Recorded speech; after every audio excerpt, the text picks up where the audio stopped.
All right, class, settle down. Today we're diving into the exciting, sometimes confusing world of choosing a new graphics card. Our student, Alex, here, has been pondering an upgrade. Alex, what's on your mind? Thanks, teacher.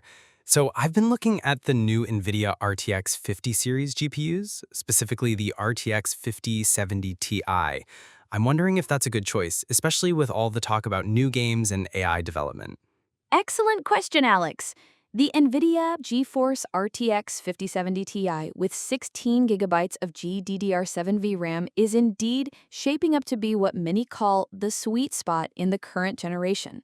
Sweet spot? What makes it that?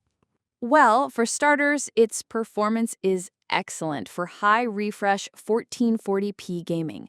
If you're playing on a good QHD monitor, you'll get fantastic frame rates at high to very high settings, even with modern graphical demands. It's also quite capable for 4K gaming, especially when you utilize NVIDIA's amazing upscaling technologies like DLSS and frame generation. Beyond gaming, it offers strong acceleration for AI tasks and creative workloads, like video editing or 3D rendering. That sounds good for gaming, but what about the VRAM? I've heard some cards come with more, like 24 gigabytes. Is 16 gigabytes enough, or will I be bottlenecked quickly? That's a common and very valid concern. For most users today, 16 gigabytes of GDDR7 VRAM is ample. It provides a significant buffer for modern AAA games, even with ray tracing on, ensuring textures load quickly and smoothly at high resolutions. For typical AI and creative tasks, 16 gigabytes is also highly capable. You should be well covered for several years without hitting major VRAM bottlenecks. So a 24 gigabyte card wouldn't make a huge difference? Not necessarily for the 5070 Ti's tier. Usually, 24 gigabytes of VRAM is found on significantly higher tier GPUs, like the upcoming RTX 5080 Super or the flagship RTX 5090. These cards don't just have more VRAM, they also boast far more CUDA cores, wider memory buses, and higher overall raw processing power. So, while a 24 gigabyte card would offer ultimate headroom for uncompromised 4K gaming and very large AI models, potentially extending peak relevance by an extra year or two, it comes at a substantially higher cost because it's a fundamentally more powerful GPU. For the 5070 Ti's price point, 16 gigabytes is the optimal balance.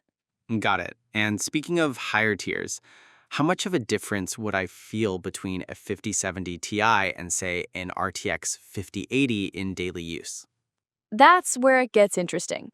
The RTX 5080, for instance, has about 10 to 15% more raw performance due to more CUDA cores and slightly higher clocks.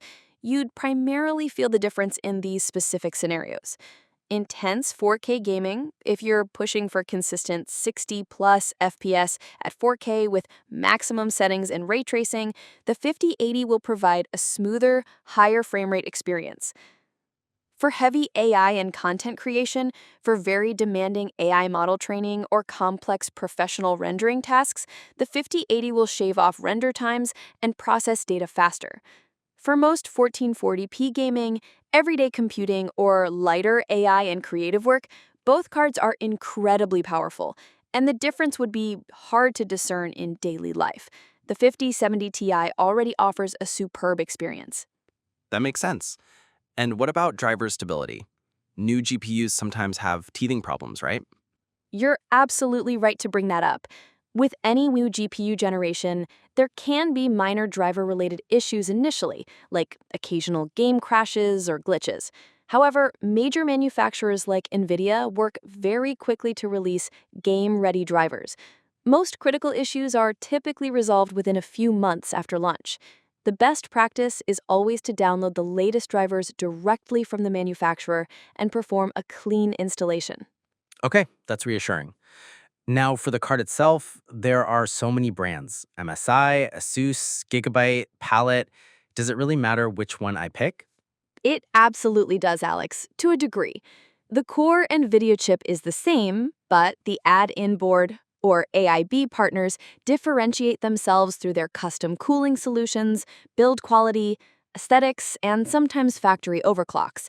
For MSI, the Gaming Trio series, known for excellent, quiet, and consistent cooling performance, robust build quality, and often appealing aesthetics. They're a very reliable choice for thermal management. ASUS ROG Strix Tough Gaming Series, widely acclaimed for top-tier performance. ROG Strix is premium, while Tough Gaming emphasizes durability with robust designs. Gigabyte Aorus Gaming OC Series, a major global player with cards from high-end Aorus to good value, generally known for solid performance and cooling. Zotac Amp Extreme Trinity Series, often competitive on price and known for compact designs, popular for smaller PC builds. PNY XLR8 series, highly regarded particularly in North America for solid, no-frills performance and good cooling, often popular in professional contexts too. Palit Gaming Pro Game Rock series, more prominent in Asian and European markets, they often provide competitive performance at attractive price points. However, some specific past provisions have raised concerns about certain cooling design choices or occasional fan noise reports.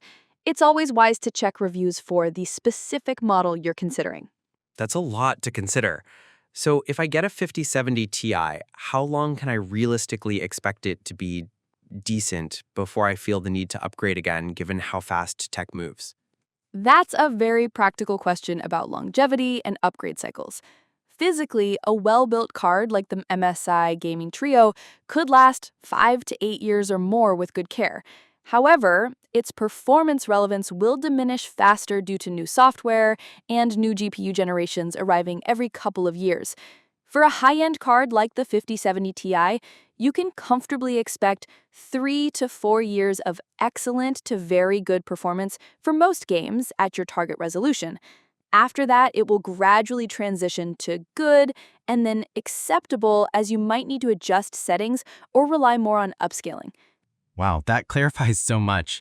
I think the RTX 5070 Ti really does sound like the sweet spot for me then, especially for its balance of power and future readiness, and picking a reliable brand like MSI for that peace of mind.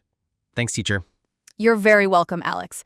Always remember, the best GPU is the one that best fits your needs, budget, and long-term expectations. Happy gaming and creating.